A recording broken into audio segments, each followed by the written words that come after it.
What's up guys, InsaneFlux here, and welcome to my Skyrim Mod Showcase, and this is week number 12. And if you want to skip to a certain part of the video, go ahead and click on any of the names of the mods on this screen. Alright, so first up is Cabal's latest armor texture, called aMidianBorn Steel Plate Armor, and this is an absolutely essential download for anyone playing Skyrim. It's a texture replacer mod, meaning that this mod replaces the textures of the vanilla steel armor in the game, so it's completely safe. And it replaces it so that it's a more realistic looking and it's more detailed as well. The textures are all very high res, have a great Q map for reflective qualities, and have a bunch of intricate details added in. Actually, I highly recommend getting all of Cabal's armor textures because they all look fantastic and make any NPC wearing iron or steel armors to look a lot better. This is called Paladin Armor, and it's another great lore-friendly standalone heavy armor set made by none other than Hoth Trooper 44. This armor set has similar stats to Ebony, and requires that Ebony smithing perk to craft and improve. The armor set also includes a cape and a shield, and overall the armor just looks really good, and I would really recommend picking this up if you like to play a Paladin character. Paladin armor set works for all races and both genders, and also make sure to check out Hoth Trooper 44's complete armor mod as well, called Immersive Armors, which adds every armor made and a few new ones integrated into the world space in one nice download. And still continuing with the armor theme is Imperial Snowtrooper Armor by X-Ray Cat, and this is a standalone armor set that's very similar to the Iron Bandit armor, but of course has a white and red recolor to it. I love this armor set since it looks great for Imperial soldiers to wear, and I'm a huge fan of the Imperials, so I'll be wearing this armor for sure. The set works for both males and females, and all races as well, and can be crafted at a forge underneath the iron menu. The armor is similar to Orcish in quality, and can be improved at a workbench if you want. If you want a new weapon to go along with all these new armors, check out Befouler, and it's a two-handed axe that can be crafted at the Skyforge if you have the Daedric smithing perk. This weapon would go best with the Overlord armor I reviewed earlier, and you can watch that video by clicking on this annotation. Next is BFF Animal Companions, and this is a great follower mod that adds a bunch of customization features as well. You can find these new companions west of Winterhold at a camp where you can get either a dog or fox follower or both at the same time if you have UFO.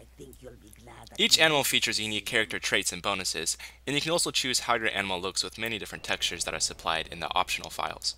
You can also learn a dog whistle that you can buy from the vendor to call your animal from anywhere. You can also customize certain aspects of the follower. For instance, you can change the personality settings featuring aggression or confidence levels. You can change those around to your liking so you can customize the personality of the follower. You can also change if the animal is essential, protected, or mortal. And you can also change some different survival settings as well. That will determine when the animal tries to flee combat at a certain health threshold.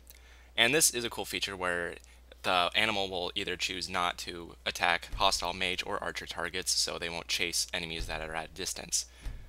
And you can also set the animal's home as well, so they can stay in a specific place where you don't want them to move. And there's even more features included with BFF Animal Companions. For instance, you can train the animal to deal more damage in combat. There's a custom length that they can follow behind you as well. And you can make them set their home, like I mentioned earlier, where they'll stay in a specific place, and then they'll stay there until you come back. And another cool spell is the dog whistle, and that's a lesser power that you can use that will summon the pet near you, so if they get stuck in a location, they'll teleport right behind you and be good to follow you again. Now, if you've ever wondered why there's no mod that enables you to rain trains down from the sky to smite your foes, Call of Trainwiz does exactly that. This is a power that, when used, and you can only learn it from using the console, makes trains fall from the skies and it randomly hits characters around you. They hit in a random pattern, and like I said, sometimes they hit targets, but usually they just hit some random space, and they deal some sort of fire damage, and obviously this spell is purely made for non-serious play. Now what I like to see is a single train that falls from the sky at a target, then explodes like a meteor, something maybe like a Dwemer Skytrain missile or something. That would be pretty sweet, and pretty useful as well. Next I want to feature Dawnspire, which is an amazing player home mod that has several unique features, such as a recall spell, void storage, auto-sorting containers, and even a prison that you can send victims to. To get the house, you have to complete a short 10 to 15 minute quest that started up when you first install the mod, and then the house is yours to claim. The first room you have access to is the library, where you can activate this book to fortify different magical schools, as well as learn 3 new spells. a recall spell, a void storage spell, and a conjure sweet roll spell. The recall spell allows you to teleport from anywhere in the game back to the Dawnspire, and if you cast a recall spell while inside the Dawnspire, you will teleport back to your initial position, and it's a pretty useful utility spell. Next, the void storage spell allows you to store items from your inventory at your will, and the items will be sent to the void storage container, and then they'll be auto-sorted into the respective container. Also, while you're exploring the new home, there's several new vendors that are added, and all of them are mage themed and sell spellbooks or other magical reagents. Now from the library you can teleport to the other parts of the Dawnspire.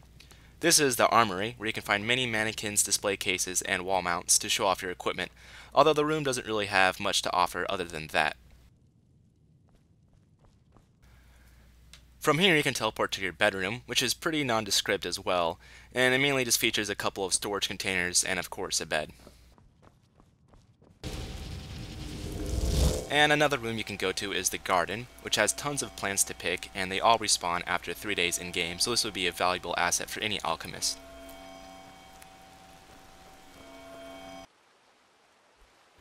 And the last room in the Dawnspire is the dungeon, where you can find several new features such as a crafting room that comes equipped with everything you need, the NPC sleeping quarters, and a prison part where you can feed on a helpless victim if you're a vampire, or you could use a power you learn here from a spellbook on the table to send a victim to the prison when it's below 25% HP. Now when you have this prisoner, you can perform research on them to gain experience points for a skill if you're into that sort of thing. I'm personally not into that, but it's up to you. Overall, Dawnspire is a great home for mages, and that would be best for going into Dawnguard with, especially if you side with the vampires. Anyways, that's it for this week's Skyrim Mod Showcase. Thanks for watching, and don't forget to subscribe to see more videos similar to this one. See ya.